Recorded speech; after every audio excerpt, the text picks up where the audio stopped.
বন্ধুরা, দুপুরে রান্নাটা আমার পুরো কমপ্লিট হয়ে গেছে, তোমাদেরকে দেখাচ্ছি। তো দেখো, এখানে 2 পিস মাছের ঝাল বানানো হয়ে গেছে। তো নামানোর আগে সেটা তোমাদেরকে দেখাচ্ছি। কালো জিরে ফোড়ন দিয়ে বানিয়েছি।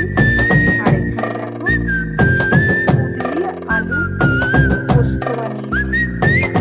আর এখানে দেখো আমের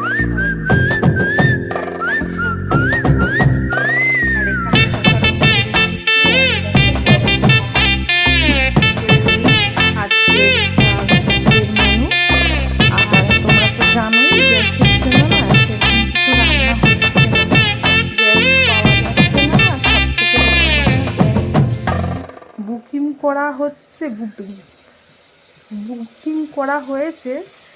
তো গ্যাস দিয়ে গেছে, আবার সেই গ্যাস লাগানোর পর 25 দিন পর গিয়ে গ্যাস বুক নেবে। তার আগে গ্যাস বুক নিচ্ছে না, সেই কারণে প্রচণ্ড টাবলে পড়ে আছি। তোমাদের কি এরকম কারোর অসুবিধা হচ্ছে? যদি হয়ে থাকে তাহলে কমেন্ট করে জানিও। আমাদের তো গ্যাস, এই বুঝি গ্যাস শেষ হয়ে যাবে, এই বুঝি গ্যাস শেষ হয়ে যাবে, সেই ভয়ে না রান্না বান্না